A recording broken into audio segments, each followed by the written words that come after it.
for the kingdom of heaven, which will last for eternity. So I just want to get into some scriptures and talk about Jacob and Esau's beginning, and then ultimately Jacob and Esau's end. So without further ado, this is Genesis 25, starting in 19. And these are the generations of Isaac, Abraham's son. Abraham begat Isaac, and Isaac was 40 years old when he took Rebekah to wife, the daughter of Bethuel the Syrian, of Padan Aram, the sister of Laban the Syrian. And Isaac entreated Yahweh for his wife, because she was barren. And Yahweh was entreated of him, and Rebekah his wife conceived. And the children struggled within her. And she said, If it be so, why am I thus? And she went to inquire of Yahweh. And Yahweh said unto her, 2 nations are in thy womb, and 2 manner of people shall be separated from thy bowels. And the one people shall be stronger than the other people, and the elder shall serve the younger. Right? The elder of the 2 shall serve the younger. Right? So Rebekah went to the Most High Yahweh and asked, if you're blessing me, I was barren and now you're blessing me with child. What's going on? Like, why am I feeling this way? Why is this going on in my womb? And he told her, because 2 manners of people, and 2 nations and 2 manners of people are gonna separate from thy bowels, basically gonna separate from her womb and become 2 totally different nations of people, right? And those different nations of people, Esau being the so-called white man, right?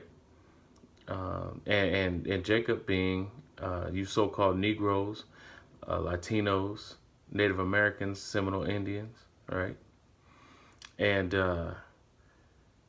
that's the nations that separated from her bowels, right? And you could see that, like, anytime there's a good boxing match and it's not Jacob against Jacob, it's usually Jacob versus Esau, the Negro or Latino versus the so-called white man. Now, let me get back into the scriptures. This is verse 24. And when her days to be delivered were fulfilled, behold, there were twins in her womb, and the first came out red, all over like an hairy garment. And they called his name Esau, right? He was red all over like a hairy garment. Now, that hairy garment was, they used to have goat skins that they would dye red. And, it wasn't natural for a child to come out this color, because everybody at that time had pigment besides the so-called white man.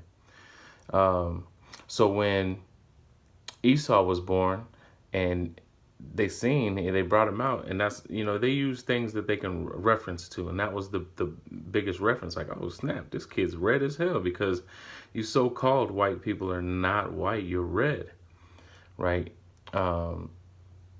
You come from the nation of Edom, and the word Edom means red, right? The first came out all over like an hairy garment, and they called his name Esau. Esau means wasted away, and what was wasted away? His pigment was wasted away. And after that came his brother out, and his hand took hold on Esau's heel, and his name was called Jacob, or Yaiquah, which means supplanter. And Isaac was 80 years old, and when she bare them, and the boys grew, and Esau was a cunning hunter, a man of the field, and Jacob was a plain man dwelling in tents. And Isaac loved Esau, because he did eat of his venison, but Rebekah loved Jacob. And Jacob sawed pottage, and Esau came from the field, and saw he was faint. And Esau said unto Jacob, Feed me, I pray thee, with that same red pottage, for I am faint. Therefore was his name called Edom, right? That red pottage was raw. It was cooking meat and lentils, right? And beans, So the reason he was called Edom, he likes his meat rare. He'll sear his steak on one side and flip it on the other and sear it and leave the middle just bloody and red, Um, right, he couldn't wait until it was completely done, until all the blood was out of the meat. And he came back from hunting. It was feed me, Jacob. I'm hungry. And Jacob was like, all right. And Jacob said, sell me this day thy birthright. And Esau said, behold, I am at the point to die, and what profit shall this birthright do to me? Right? Because he didn't care about his birthright from the beginning, because it wasn't his to begin with. So what did he care about it? And Jacob said, swear to me this day. And he sware unto him. And he sold his birthright unto Jacob, sold it. Then Jacob gave Esau bread and pottage of lentils, and he did eat and drink, and rose up and went his way. And Esau despised his birthright. He despised his birthright. Right? So, he sold his birthright, yet he didn't tell his parents that he took the birthright. Right? So, basically they had an oath and between Jacob and Esau. And anytime you give an oath like that, it's in front of the Most High, and the Most High is present, right? And they did that, but he didn't go and tell his parents like, "Hey, man, everything's got to go to Jacob. I sold my birthright because I was about to die, man. I was hungry." Because Esau's not like that. He's wicked. He has no righteousness and no light in him to make him do the right thing. So he figured he could lie, get Jacob to give him his birthright, and then get the birthright and through the blessing, right? So, but the Most High is a man of truth and righteousness, so that was not going to happen.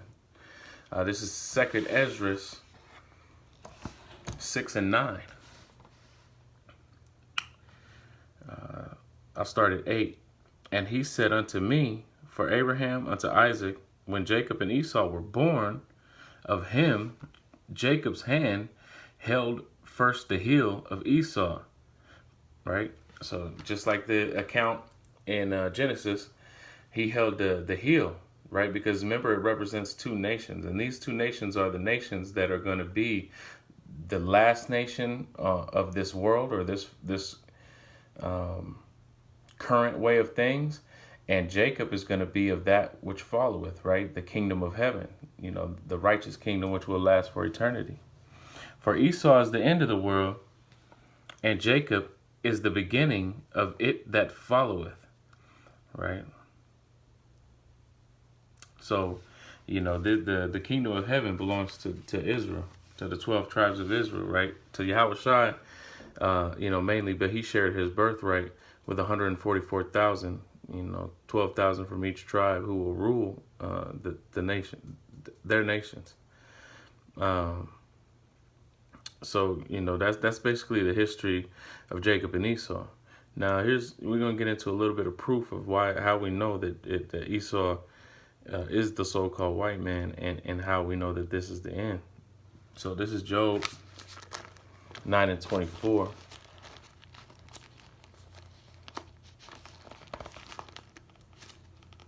So bear with me.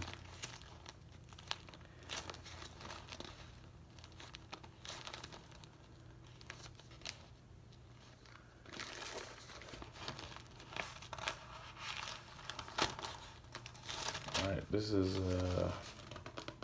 Job 9 and 24. The earth is given into the hand of the wicked.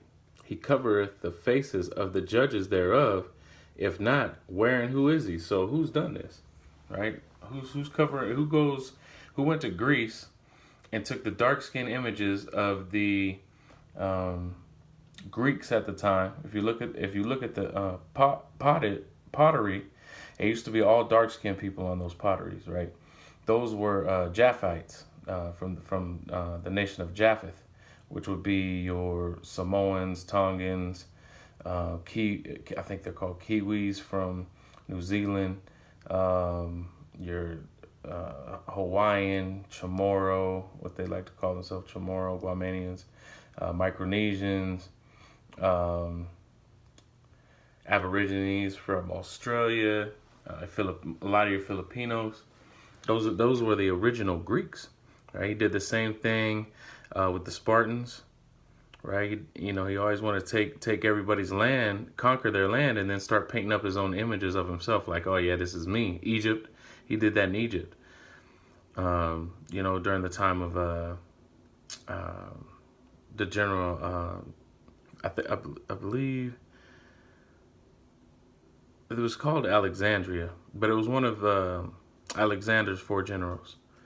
Um, and they did the same thing. They took all the images. They started dressing like the Egyptians, because the white man he's a bastard, right? That's why they call him the bastard dwelling at Ashdod, right? Because he has no inheritance. His inheritance is earthly, physical, and it's here, right? So that's why he want to be like everybody else, because he ain't got no flavor, no spirit, right? So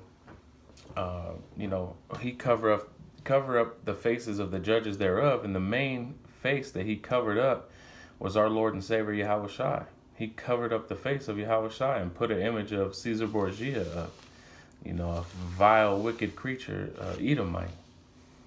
Right? I'm going to get into Psalms, 49 and 11. Psalms 49 and 11. Their inward thought Their inward thought is that their houses shall continue forever, and their dwelling places to all generations. They call their lands after their own names, right? And they do that. That's what the so-called white man does. Amerigo Vespucci, is the one they named America after. Leo Scipius Africanus, Africa. And he goes and he conquers these lands, and he starts calling them by his own name. Alexandria, when he conquered Egypt, it goes on and on. So, and he even does that today. Washington, the state of Washington, the state of Washington D.C. They all they do is conquer. They divide, they conquer, then they come in, they start painting up images of themselves, and you can see the artwork of the so-called Native American, the tribe of Gad. Started out with their real pigment, real dark color, and then eventually, he tries to lighten it up, and if time went on, he would trick you into believing that Michael Jackson was a so-called white man, right? But I mean, he would erase them old images, tell you that, hey man, look how we can move crowds, knowing he can't even dance a lick. But yeah, they conquer lands, and then they start calling them after their own names, and they feel that their generation shall go forever. When you talk to the so-called white man, he's like, man, I'm storing up my money for the next, my children's children. Like, he thinks this system's gonna go on forever, but he's in for a rude awakening, because the Most High Yahweh Bashim Yahweh Shai Bahashim Rakak Wadash, the Most High and His Son, and they're not about that. They're about the kingdom of heaven. So I got a few more scriptures left. I'm gonna go ahead and make a part 2.